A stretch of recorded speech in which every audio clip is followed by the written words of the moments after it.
people coming in, and it just, I mean, before we even came together, I was going, that's the way we became the Brady Bunch, or it's Hollywood Squares. Was someone there when we started talking about Paul Lynde? Hey, Mark. Sorry, you came right in as I was singing. Well, Or why We be have, sorry? That could be the best time, right? there we go. He's like, is this the right show? yeah, I was checking Is my checking the Clubhouse link going? and Is this, whatever, 80s or 70s? That's probably 70s. We have Mark and Mark, but Mark Joseph goes also by Gramps Jeffries, if you're looking him up on LinkedIn. Since last we spoke, people in August through December of 2022 have arrived. The picnic table's a little bit bigger today. I'm so glad. So I'm just going to pass the picnic basket to Alipio. He was the first one here, and I don't want him to be too hungry. So, Alipio, since last we spoke, which has been pretty recent for you and I, because you came on twice on purpose. I didn't drag you. So what's been going on in your world? For those of you who don't know me, real quick, 29 years as a computer programmer, 8.5 years in corporate America. I've worked for Paramount Pictures, Hughes Aerospace, Parsons Engineering, Kaiser Permanente, and then I jumped into PC development, moved to Seattle, did a project for Boeing Aerospace and ADT Security, got written up as a case study in innovation with Microsoft. Then I had to leave for family reasons, came back to Southern California, and I got into web development, social media marketing, and then burned out, spent 5 years as a personal trainer, of course, helping out fellow stressed out business executives and professionals. And then in 2019, I got fed up with my primary care physician in terms of my type 2 diabetes. And it pissed me off enough, I did my own research, hooked up with an endocrinologist, assistant clinical professor at the School of Medicine at USC, and I developed a fasting and fitness protocol. I reversed my type 2 diabetes and became medication-free in 4 months and 6 days. Since then, I began an alpha test group, refining my protocol for the general population. In January of 2021, I started my beta test program 5 weeks ago, specifically to cater to helping other people reverse type 2 diabetes. And I'm about to submit an application for a CDC research grant by March 14th of next month. So that's me. That's what's happening. I mean, just weeks from now, you're submitting. So you scienced the heck out of it and teched the heck out of it, and took your burnout and your corporate and everything else and just went whoosh, and you've been pretty unstoppable. Well, as tech guys, once we bite into something, we can't let go. And I made the decision when I reversed my type 2 diabetes in December 2019. I had to make a decision. I could either go back into computer consulting full time or make this my legacy project. So I decided to do this. So I've been doing 3 years of full-time research into this topic. So pretty much I'm hoping to apply for Johns Hopkins program for a master's or PhD next year. So, I'm not going to sit around and wait to retire. I'll never retire. I already love you. If anybody has like any devices that are running low on battery, just plug it into Alipio, because he is.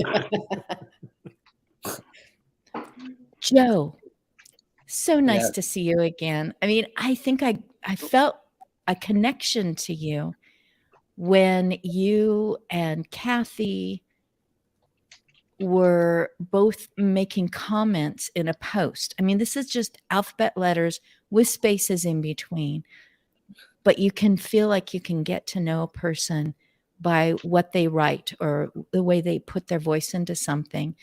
And yay, you came this direction. How's Fotavia? Otavia. Well, that's kind of the European enunciation, I think. Everybody, Fotavia, we call it here. Fotavia. Okay. It's more elegant. It's more European. And we're connected because I think you said it's sleeting there in Oregon. Well, here in Milwaukee, it's sleeting. We've got the same thing, only different. Straight across the country, I think there must be a line coming right across.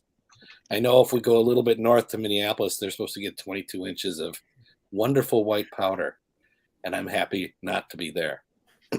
So, wow. Thank you for having me. First of all, again, I'm glad we connected, and I love following you and seeing all the great people that you bring on. It's hard to follow Alipio's act there. That was, I mean, not act, real life stuff. That's brilliant. I love it.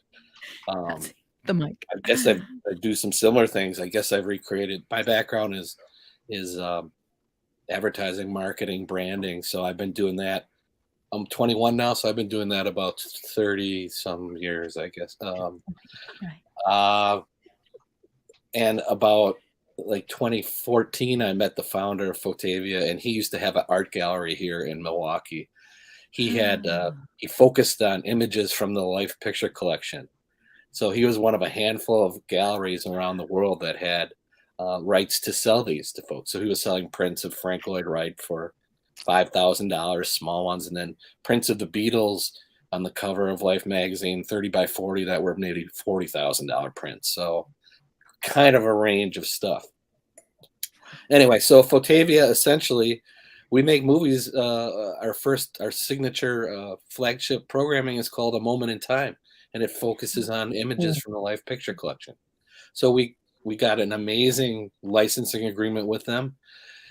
And we started building movies. And right now we have, we call them V-clips. They're only 2-minute long little pieces. And we've got over 260 of them done.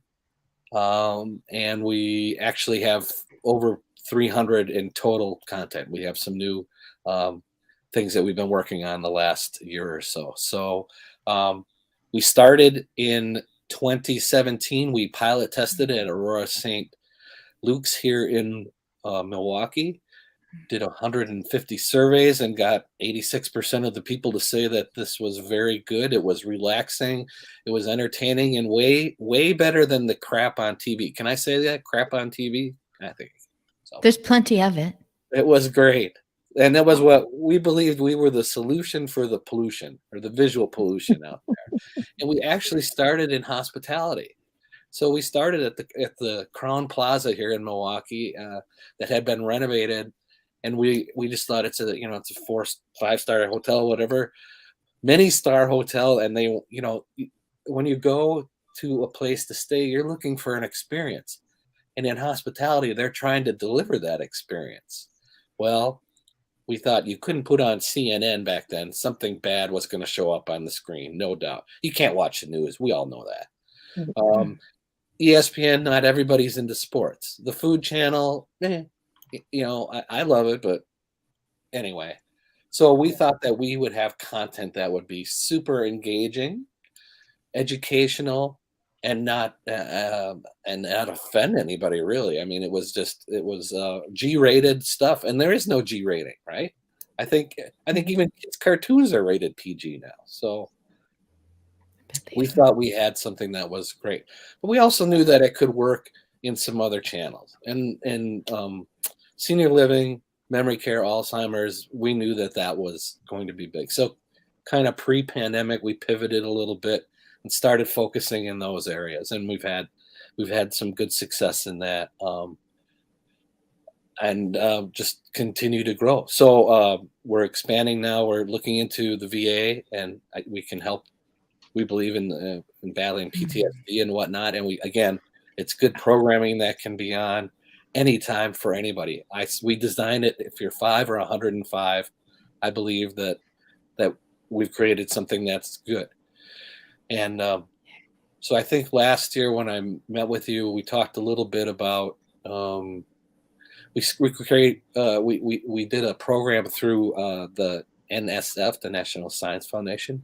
It was a Milwaukee I-Core program, and we tested a couple of hypotheses. And one was, is engagement important in healthcare, senior living in those environments? And yes, it worked. But we also tested another one, is engagement important in education? And the 26 interviews that we did was leaning towards, yes, it's very important, it's critical. So I thought we could do it all along, but we then decided to create a Fotavia ED department, education. So Fotavia Ed was born, and we're chasing some financial, some grants to help. I don't want to really recreate our content, but some of the secondary work that we're doing, we're going to need to change some of the questions and some of the some other things. We created then Fotrivia last year, which is kind of a supplement, a more engagement tool. It kind of makes Fotavia kind of like bingo on steroids in a senior environment. The residents at all cognitive levels love it.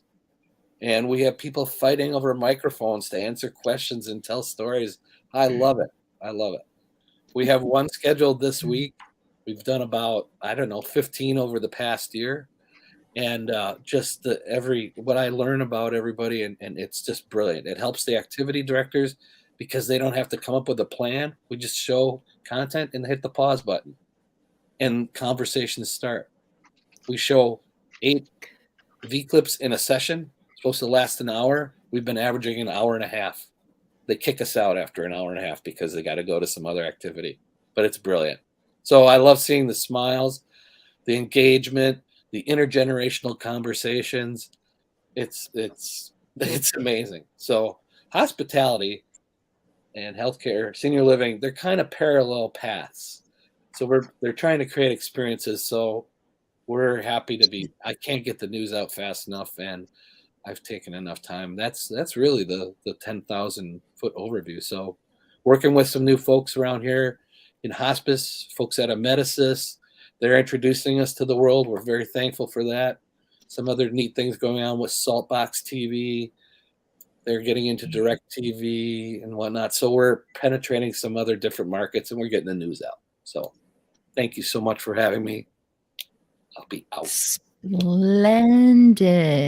Healthcare and hospitality. So sitting in a waiting room, waiting for a mammogram, a root canal, whatever. And that's the last thing you want to think about right now. Because then, what do? Take your blood pressure and start telling you a bunch of medicalese and all this. And to just stop for a moment. And I can imagine a much younger person on my left and a person to my right who was born a couple decades before me, and the three of us being able to converse and nobody having to think about, what they're going into the dentist for next or something, but just be in that moment, and a little history lesson, a little would you rather kind of conversation starting. So that I'm just throwing that out as another waiting rooms.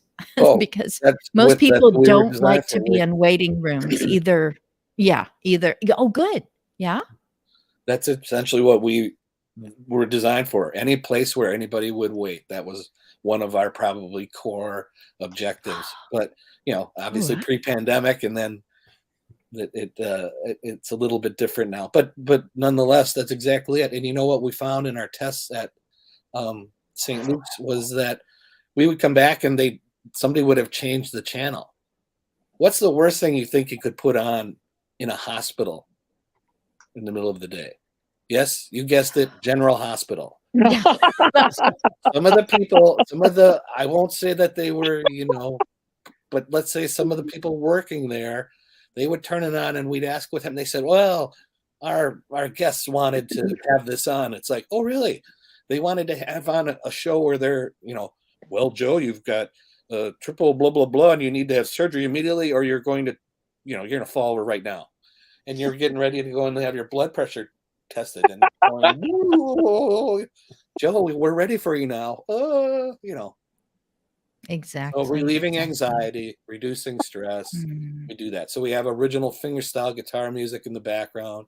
We have a voiceover. So if you're hearing impaired, sight impaired, we have large white type on the screen. It's trying to be as inclusive as possible. And that comes from some of my background working with an organization called Outreach Milwaukee here back in 1986. When I Get was a used to punk ass that. kid starting an agency and donating my time to help them market. And I learned about art therapy and it's stuck with me ever since. So we're trying to do it. We're trying. I pivoted. Bravo. So I mean, I'm trying. I still do a little. I do design work and website development, all that stuff. But it's Peter pays Paul, right? So it helps keep me doing this. I design things like ties and stuff like that. But it's all to feed the Fotavia bulldog. We have to get this out there. So I'm very excited. We're over 300 pieces of content now and growing. So my team we're doing a nice job. Wow. Hey, Ellen, I'll give you a chance to unmute and join in next. And when I think about how a tugboat nudges a giant barge and just enough nudges, and as that barge continues, it's it was headed north and now it's heading south by southeast with just tiny changes, and that's what I think of. But I don't know, it's been a number of months, what you might be up to in it just for 2023. Absolutely. If people are not sure what Christine is referring to, I work on behavior change for health span. All the advances have given us another third of life, but we need to expand that healthy middle out as long as possible. And so I have kind of a long professional life, decades of doing communications in behavior change. I was a content writer and creator in mostly in healthcare, but in all different media channels. I did physician education, patient education, psychologist. What I came to realize is that we're surrounded by information that tells us the what and why of behaviors for our health and well-being. People don't tell us how. It's sort of like, here's a prescription, in the old days it was brochures. I guess that's, we mostly came up with that. Now it's kind of like, here, PDFs on a website, go figure it out. How do you take action? And so I'm certified in the Tiny Habits method. I've practiced it myself for 10 years, and I was so inspired after 7 years. I got certified about 3 years ago. And it's just this idea of, when we try to make positive changes in our lives and we don't succeed, we tend to blame ourselves, but we're not at fault. It's our approach to change. It's too big, it's too vague, it's too complex with many steps in it. And so what we're really looking for, I think, particularly as we grow older, is success. And it just seems to me that this was perfect. So, I guess in the last 6 months, well, you can see my hair. It looks a little different. At the end of 2021, I decided, sorry, that I have the luxury doing the work that I'm doing, that I don't have to color my hair anymore. And I know this, certainly I think the most high profile story about this is Lisa LaFlamme, the Canadian broadcaster. And there's still a debate over whether it was letting her hair go gray that got her let go from her television gig of many decades. But I feel that it's a privilege. I know women should be able to do what they want. If women want to keep their hair any color at all, they should be able to do it. But somehow there's a feeling that men look distinguished. The whole idea of powdered wigs back in the Renaissance era was that it gave you gravitas because you looked older, right? And this is what a gerontologist explained on some webinar I was on, but it's not for women. And so I didn't know what it would look like, but I'm very happy. So that's changed. My mother turned 90, and she is, her legacy is my motivation. She got a PhD in gerontology in the 1970s, and she joined the faculty of a medical college. But after several years, they disbanded the department because medical students didn't want to study geriatrics. It doesn't pay well. There's no heroic cures for old age. I mean, and so she went on to a successful career pivot, but I watched her walk the talk into this vibrant old age. And I feel like there was so much she was working on that just we need it now. We're living so much longer, yet our mindsets are all back in the 1970s. So I'm combining tiny habits with sort of the kind of behavior change communications that I do. And I did last year for my 65th birthday, which I talked about this last time because this was in the early part of the year. I took myself to the Modern Elder Academy, which calls itself the world's first midlife wisdom school. But they're very much concerned. One of the things that, I mean, they do all kinds of things, but one of the things they're very concerned with is how we navigate life transitions. And so they actually call it TQ, transition intelligence. And again, it's great theory. I think something like habit and behavior design is exactly what we need. So I work with that. During the pandemic, I got a certificate in UX writing. This is a kind of, even though I've done all kinds of content writing and creation, this is writing the micro copy. So I work with wellness entrepreneurs. I know Mark, who, and this is just kind of on the communication, sort of the communicating the messages that need to be given to people. How do you break things down so they're actionable? How do we find success? Because that's the other thing. We live in what the founder of Tiny Habits, BJ Fogg, who's a Stanford researcher, he calls it, we live in a go big or go home world. And so we're always doing things that we should feel successful about. And we're always telling ourselves, oh, that was nothing. So how do we break it down? And one of the things I've done this year, I was tapped, the Modern Elder Academy has alumni associations. And so I was asked to be a co-lead for this year. So I've been doing that. And that's really fascinating to have monthly meetings and online meetings and just be conversing with people, and I'm looking to put together kind of what are the best practices of modern elders. What are we doing to keep our health, our well-being, our happiness, our positivity in the face of all kinds of, whatever we're facing in life? Because, I mean, change comes to us. There's loss, there are diagnoses, there's living with chronic illness, all kinds of things we're asked to step up. People, either they're downsized from their career or they've retired and they're looking for their identity. There's so much we need to do, and there's so many ways to take action. So feel blessed to be in 2023 with my family healthy and just excited. And I'll just close with my favorite quote at this stage in life, which is from a 20th century Polish poet who says, "Youth is the gift of nature, but age is a work of art." Oh my goodness. Mhm. I know this isn't the only thing that's on everyone's mind, but gerontology department disbanded because it's not glamorous. It doesn't bring in the bucks. That I wonder if that's going to change as No, that's not the first time. everyone. Yeah, it's not the first time, are people going to go, wait a minute, this is an industry.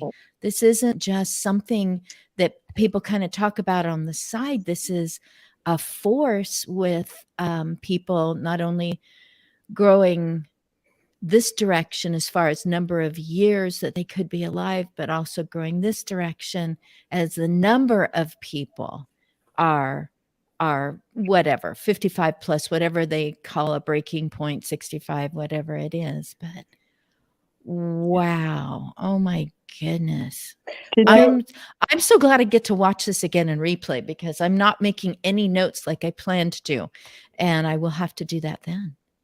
Just one more thing to add. If hopefully people here know the name Louise Aronson, but if you've seen her manifesto Elderhood, she's a geriatrician, and it's really, I mean, she says the health metrics that we are all subjected to, the gold standard in the United States at least, is a 30-year-old white male, which excludes almost everybody on the planet. I mean, that's just incredible that is the metric for health, and then everybody else is somehow in a deficit. That's the other thing I'm doing with behavior design and habit design, is that all we do when we talk about aging is talk about deficits. Where are the competencies? With that, I'll stop. Victoria Lubriel McCullough has been so faithful to show up for these and make comments live. There are people who have shown up faithfully, but they don't make comments every single time. And I finally said, Victoria, do you want to come in on one of these? And so she is in a couple of weeks. And I started when I saw you come on the screen, Tim, I started by letting people know that you hopped onto a voyage we didn't sink. It was my maiden voyage of inviting people to just come and talk about aging. I remember a friend being on the screen, someone that I've been with face to face, saying, yes, sure, I'll come in, although that is not an area of expertise. It's not a thing that they do as part of their job or their hobbies or their career. But it was Miriam who started me kind of thinking, this is worth talking about, because I said, someone patting you on the hand and saying, it's okay. You don't need to have this complicated technical, this new tech figured out. We'll work on it for you. And she said, oh, I would hate that. And I didn't know at the time that she really is completely a tech savvy tech expert, and how that would feel to get to a point in life where someone says, things are just different now. So you just, we'll take care of that part. You keep kind of doing what you're, the condescending of wanting and the desire to not only stay relevant, but to not be disregarded because of your outward appearance or your birth date or what have you. So, Tim, thank you so much for starting me off, because I haven't missed a Wednesday yet. I just really look forward to these gatherings. And Tim, you told us that there's a machine next to you. What do you want to talk about, Tim? Well, first I was going to say, I will accept your thanks, but I can encourage as many people as they want to do something. It takes you to make the action happen, because I cannot take the footsteps for you. I can only hold your hand as you take your own footsteps. So, because we're each on our own path. But that being said, really what I'm kind of focused on now outside of my day job, which is leading community strategy and content for our company, where we deal in the entertainment industry with musicians, film, TV, and gaming. I am a stage 4 colon cancer survivor, currently under chemo. That's the machine that I have on me. And I have been for about the last year looking for a liver transplant, because the cancer metastasized to my liver. I had a colonoscopy about a year ago. Everything was taken out of my colon. The biopsy showed that there was no cancer remaining in my colon, so it's all confined to my liver now. There's only about 50 patients that in the US that have received a liver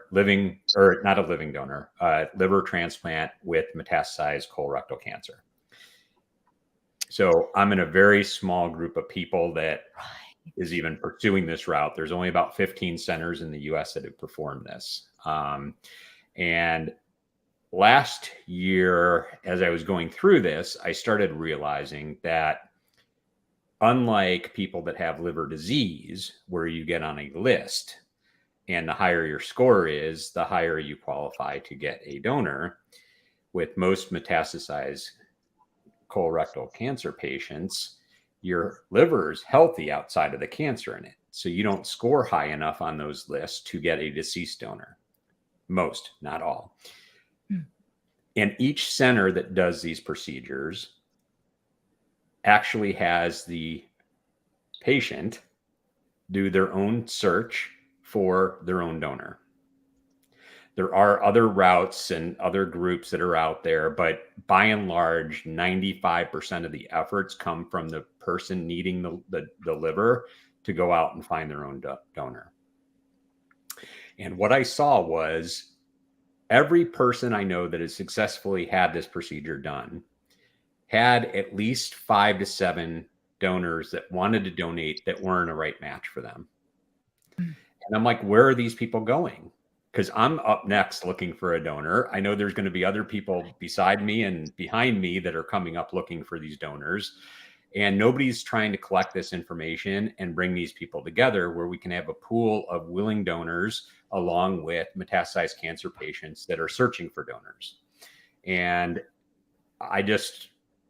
I'm the type of person, if I see something wrong, I just don't point a finger and say, why doesn't somebody do something about this? I have a quote, I don't have it in front of me and I'm going to butcher it, but it's a Lily Tomlin quote that I think almost all of us have probably heard. I always wondered why somebody never did anything about it. And then I realized I was somebody. And that's me now. I live my life that way. If I wonder why something's not being done, I don't say who should be doing it. I just say, let's do it. And so I started a site called Share My Liver. I was, undergoing treatment at the time, so I wasn't feeling that great. So my mind works fine. Got a little brain fog from the chemo, but outside of that, it works great. I'm overall healthy, but I am very fatigued during my chemo. And so one of the things I did was I just asked a friend who was really good with like copy and design. And I had another friend who was like a no-code, low-code engineer. And I just had conversations with both of them, said, would you guys be willing to help me with this site? We had 0 meetings altogether. Still to this date, we have not had a meeting. We haven't formalized any kind of corporation or organization with this. It's just a site. But currently we have 13 people that have signed up to be donors on there. And now we're starting to collect recipients that are looking for donors so we can get their stories up there. I really thought when I started on this that it was really about just providing the recipient the knowledge, the tools, and the resources to be able to connect with and find their own donors, at the same time building up our donor base that we could help fill that pipeline for recipients coming in. Last 2 weeks ago, I got word from my medical team that my insurance company actually denied my procedure because it's considered experimental.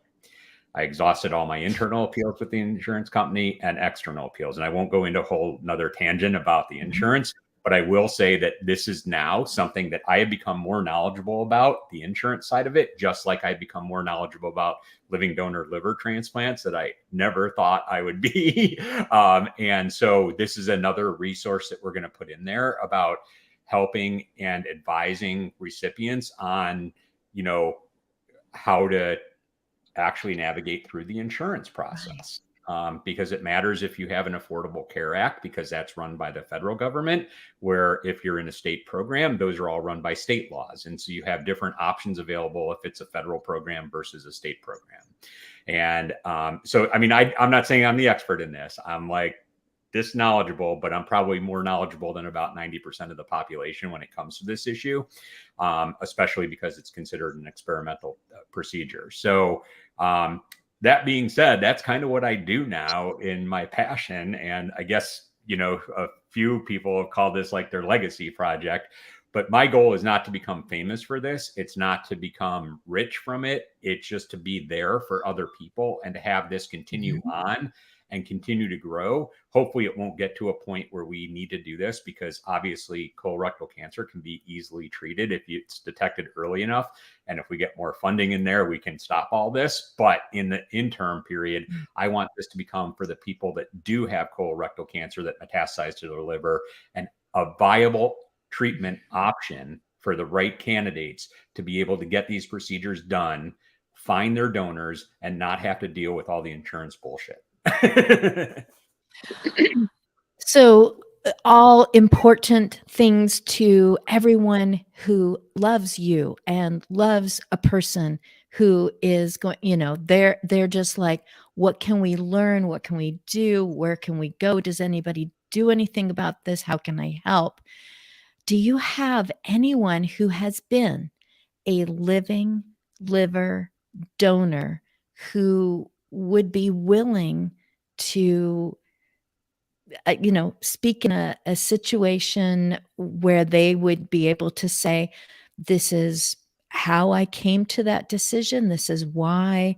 And, this is what, my recovery is. It's supposed to be 6 to 12 weeks, but, I was, super whatever, diligent. And so, I was able to resume normal everything at 5 weeks, or, that sort of Oh, a yeah. thing. Do you have any, Yeah, what are no, those I am connected. testimonials?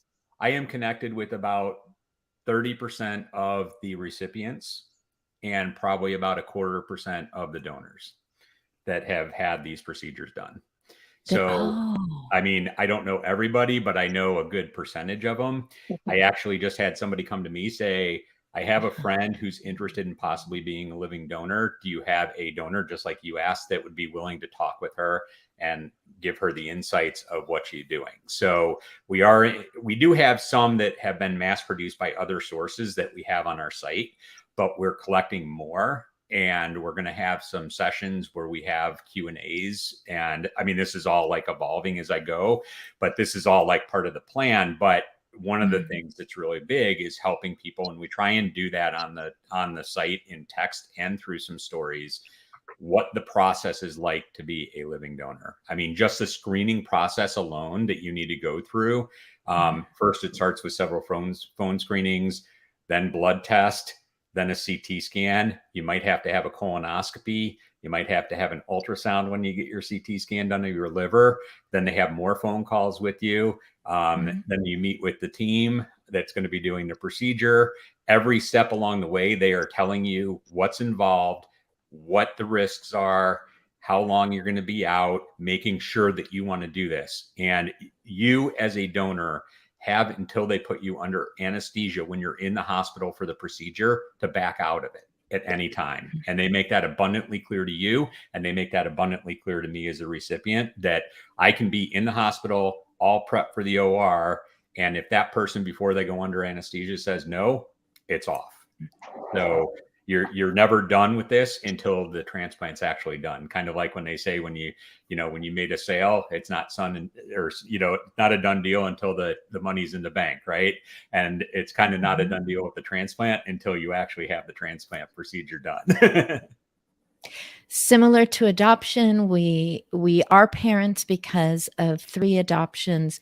Similar to that, the decision can be reversed at any point. There's counseling that we received. A lot of people have been through this, and I'm sorry if I'm bringing up something that's going to trigger someone else who has gone through that emotional this and then over to that. Would that the person who's donating, would they know who they're donating to? Would the person who is the recipient, would they know who that person is? Is that all kept very private? Is that always it's very private, unless if the potential donor notifies the recipient of what's going on and that they've called, they've gone through this test, they've gone through that test. You might go through an entire donation process. I don't know anybody that's had this happen, but it is possible, and they make you very well aware of this. I might have a donor who wants to remain anonymous. I might get to the hospital. I might go through the transplant procedure. And if they still don't want to come to me after the surgery's over and just recover on their own and leave, I might never know who that person is. But I've never known anybody that has done that. So you're saying they usually would like to meet each other? A lot of them don't let you know until they've been approved and you have a surgery date. But most people know going into it who it's going to be. A lot, I'd say about half know before and half become aware of it after both the recipient and the donor have been approved match for each other. And then the donor actually tells the recipient, hey, I'm your donor. It's a very emotional roller coaster. Right. I've been looking for a donor for over a year, and I've known people that have gone through this that have just been in constant communication with me and then no communication and don't follow up with any response to me. I've had people that have had all their tests, that everything looked good. We thought we were getting really close to having picking a date to get the transplant done. And then something changed. I've had people that have gone through the whole screening process, had a change of mind that they just in their gut didn't feel it was the right thing to do for them at that moment, and backed out. So I've been at all the highs and all the lows multiple times over this past year. And it is not easy. The insurance thing was another hurdle that I needed to come over. And I'm sure just the whole thing of once we get a donor, once we get the insurance approval, once we get the date and I'm up there, it could be another thing. I just heard of another patient who was getting a transplant, and they actually opened him up for the transplant and found that the cancer had spread that didn't show on one of the scans outside of his liver. And when that happens, you're not a candidate for the liver transplant at that moment in time. So they closed him back up. And thankfully, it was right before they cut into the donor's liver. So she just had a scar from where they cut open to do that. And he has a scar where they cut open to do it, but neither of them had anything other than that done. But that's how close you can get to actually still not getting the transplant. So until it's done, it's not done. No, But the roller coaster is not over for me yet. You said back in August, you said, I don't really think about it as aging. I think about this as living. How am I aging? This is living day to day. So I call this aspects of aging, but I need to rename it to aspects of living. And this is an aspect of living. It's a relationship. It's a feeling. It's risks. It's thinking, you know what? I'm good with this. I'm good with this. I'm okay. I'm not good with this. There's just, oh my goodness. There's so much. There's so much. Oh my goodness. Mark Joseph is Gramps Jeffries, and I keep forgetting his real name. And he has a book nearby, and he has an entire life that he's been living. So I'm thinking he is a grandpa because he goes by Gramp Jeffries. Is that your middle name? My name, Gramps Jeffries, on my book. If anybody hasn't seen it yet, it's I don't want room 3. It's a true story about my 6 grandkids. 6. Yeah. So I picked the pen name Gramps Jeffrey because my middle name is Jeffrey. I spell it Jeffrey. But for years, my wife always spelled it wrong the other way, Jeffrey. So I figured if I put it on a book, she'll finally learn how to spell my name. And it worked. She now spells it correctly. And my grandkids call me Gramps, so that's how I became Gramps Jeffrey for the name of the book. But I don't know if I really want to follow Tim. That was all. I know. I just. You may want to keep me to last. Why don't you? Because you only have 18 minutes left, 17 minutes left. Why don't you pick up the other guests and I'll come on last? Okie doke. I feel that what you are doing is also important. What you're gathering together is also important, because here I wanted to talk about aging and I met Tim, and what you want to do can veer off in another direction that has significance that cannot be scripted, can't be. All right, I'll keep going. Come up. Yeah, you go right ahead. Okay. Yeah, So, if you can. We talk about how the first couple of speakers talking about pivoting, how you do it in your life as we grow older and we become baby boomers and so forth. My early career, I was in corporate America. Then I became an entrepreneur, and I've opened 3 different businesses when I took public. But my first book was called "The Secrets of Retailing: How to Beat Walmart," and that that I came into. And then finally, when COVID hit, I wrote my book because I had all my 6 grandkids at one time. I had a chance to really observe them. And that's how I Don't Want to Turn 3 came about. And it's about, basically at what age do we begin to take responsibility? Is it 3 years old? Is it 13? Is it 23? I know plenty of 63 years old that still don't take responsibility. But that's what that's all about. But what that led me to, because, you know, my main theme as I was talking on podcasts and so forth, were that the baby boomer generation, the grandparents of the day, need to get more involved in raising this greatest generation we have, which is the kids of 1 to 10 years old today. You know, unfortunately for us as baby boomers, you know, 30% of us are not involved in our grandkids, you know, lives, and there's all kinds of reasons for that. But you know, we figure out, you know, we have raised our kids, they'll raise their grandkids. I'm going to go play pickleball. So that's, you know, that's 30% of us, and that's kind of what led me with my 3 partners to open up the site called babyboomer.org. And it's a site that we launched, you know, just starting back in September. And the reason we launched the site is our generation is as diverse as every other generation before us and after us, if not more, you know, both politically and you know, religiously and thoughts. And I mean, we're such a diverse generation. But the one thing the baby boomers have in common is a shared experience. Right? You know, we as a baby boomer generation, you know, if you remember, we're growing up, there were 3 television stations. We all had landlines. So it was all, we all got the same kind of information. So there's plenty of shared experiences that we have. You know, we were there for the Kennedy assassinations, and you know, Martin Luther King, and we were there when we landed on the moon. That was our generation. You know, the birth control became widespread during our generation. Vietnam happened, and you know, Kent State, that all happened.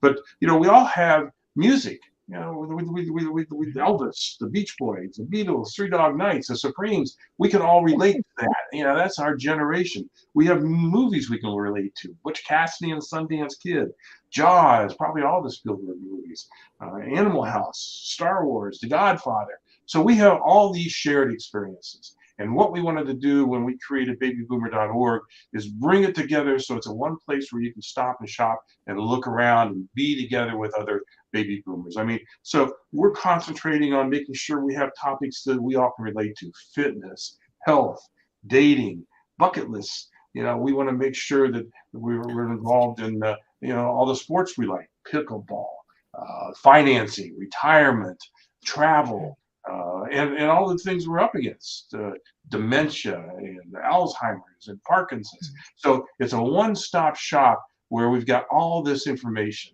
And so far, we've been able to gather close to 200 podcasters who are talking about, you know, things that affect our generation, or are podcasters who are part of our generation.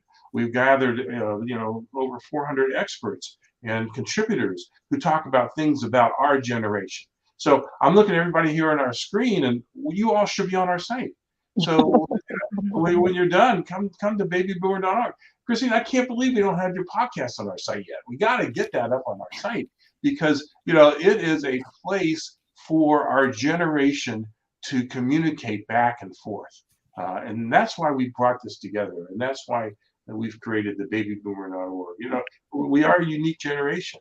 So I urge anyone listening, or anyone, you know, come to the site and contribute and share your information. I mean, all the stories we heard today will be great on the site to share with other people besides, you know, the 10 or 12 or 20 or 30 or 50 of us for listening here. So I encourage you, you know, there's a part on the site at the top that says content contribute. You know, just punch that button, follow through, add your articles, add your blogs, add your podcasts, because it's a one place where we can all communicate. And so I don't know if that's a pitch today, or I just want to get our generation more involved and sticking together, because, you know, we are so pulled apart with everything going on in this world. We got to have some place where we can all just talk and be together.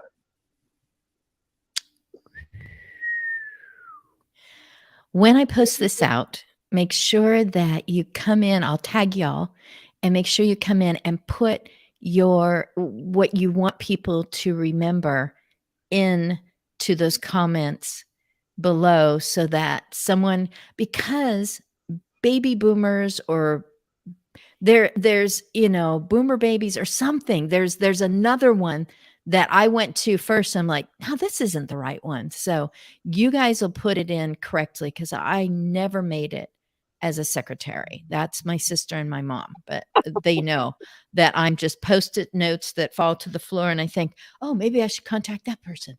You know, I'm just all over the place. Who was it? Who was it? Atel, was it you that said you are a conduit in one of these shows? You know, it was like, you are a conduit. And I'm like, yes, yes, let me just be the highway or the connector or whatever it is that, you know, brings out and brings up all these topics of importance, because I say that the one thing that affects everything as you age or as you continue to live is how you feel. You don't feel trust in that doctor, so you either don't take the pills that they told you to take, or you look for a second opinion. I don't feel like talking to you, you know, you people who love me, about my personal thoughts about my years to come.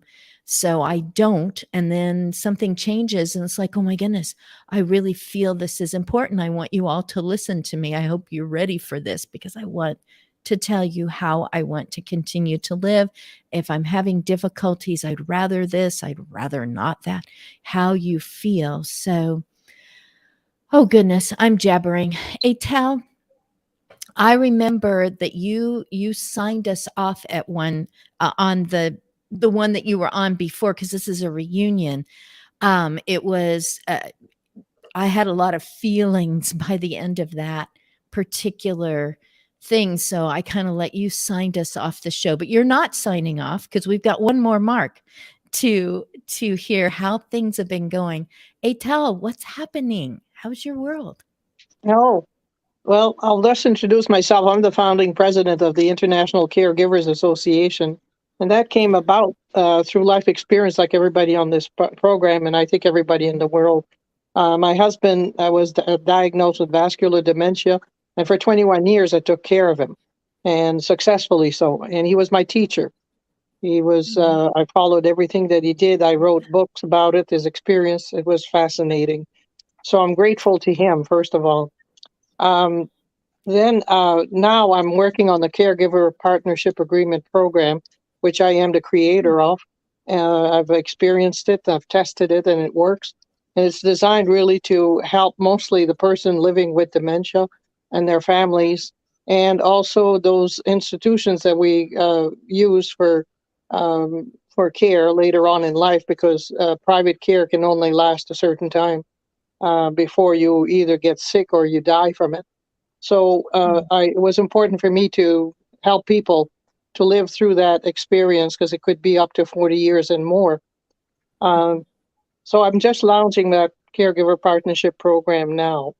I don't want to take too much time from it and from this program, but I'm here to tell you that I have a secret to happiness.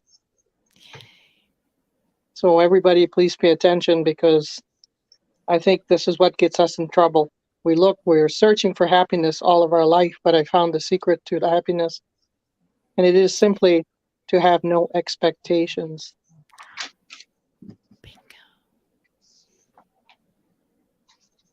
You Yes. got it, Christine. Yes. Yes, that has come up in so many different arenas. That's how we get unhappy. That's how we get unhappy. That's how we get sick. Yes.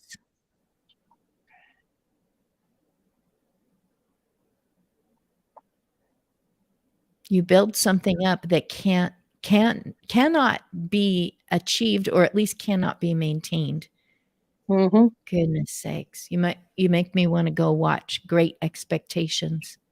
Mm. The woman in the room. And it Mm-hmm. did not occur. The expectation was not met. And her life went. I just gave it away if anyone's never watched it. I found that especially in dementia care, that people have such expectations. And to have no expectation really save your life, and saves the life of the person with dementia. Thank you, Atel. Hey, Mark. If I didn't talk at all, this show would have been done a long time ago. But Mark, when I think of you, I think of ducking and jumping over and then shushing and swooshing. And I've got that right? Right? That's awesome. Yeah. Good. That's a great vision. When you please continue, think of my name and think of the whooshing, the ducking, the whizzing, the booming, the banging.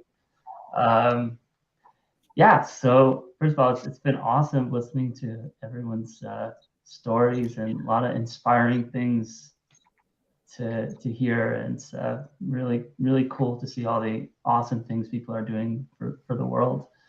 So I'm Mark, for those of you who don't know me. Just a little update. Actually, I'll just a little background on myself, where I've founded a company. It's been actually 10 years that we're in going at it. Company's called Gentronics. It's a motion sensing rehabilitation. So it's basically taking the insights around gamification and turning exercise into something fun, interesting, motivating, exciting for people.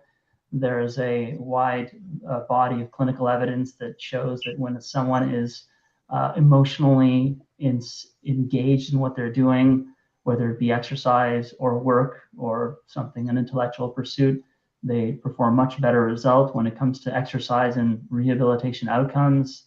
They go in more intensely, they take on a bigger challenge, show up more often, and they end up getting a better outcome. And one of the higher level insights that really I take with me in all my work that I do is getting reaching a level of what you want in terms on an exercise basis. It's not just something for the body, it's also something that really depends on the mind.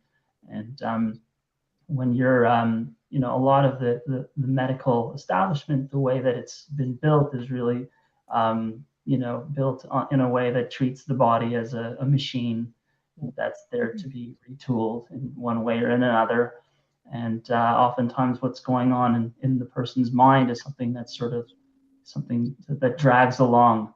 And what a lot of the latest insights in this area has shown is that what happens in your mind really makes a profound difference.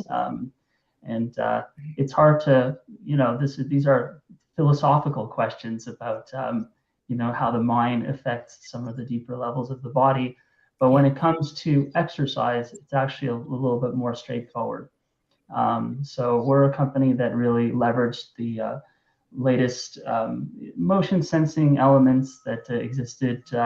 So we built a rehabilitation program that's used in about 300 rehabilitation facilities. It includes a whole suite of different games for upper body rehab, lower body rehab, sitting, standing, neurological, musculoskeletal, and we keep adding to it. And we're excited about that program. And then over the last couple of years, since COVID actually began, we started building a new program that's now called LudoFit, and basically takes the insights from the Gentronics flagship program that's in rehabilitation facilities and skilled nursing facilities, and we wanted to take that concept and bring it to people where they are, where they want to continue to be, which is at home.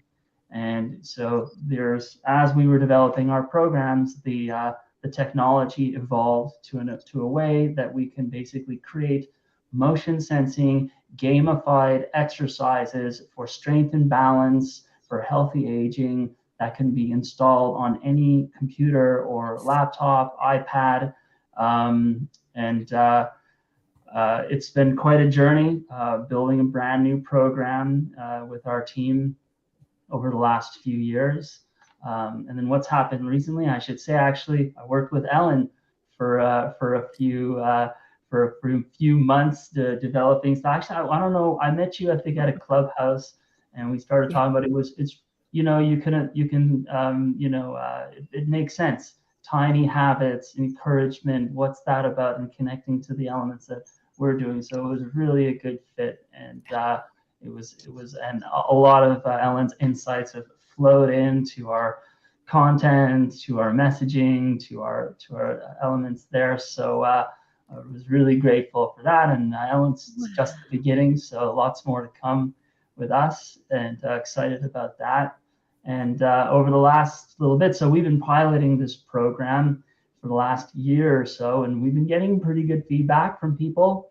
One of the biggest pieces of feedback that people have said is, like, we had 3 games in there, and they said, well, we love the program, but you need more variety. So the games are all based on the theme of world travel. Oh, I see it's 1 o'clock already. So all that's to say is last few months, we've been building more games. We actually hired some more talent, development talent, and 3D art talent to make our games look great. We've launched it to anyone. Anyone can go to our website. It's free.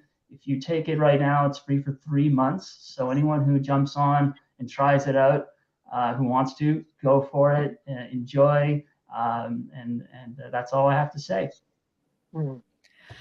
I'm so grateful that it is so streamlined that someone can just put it in front of them and go.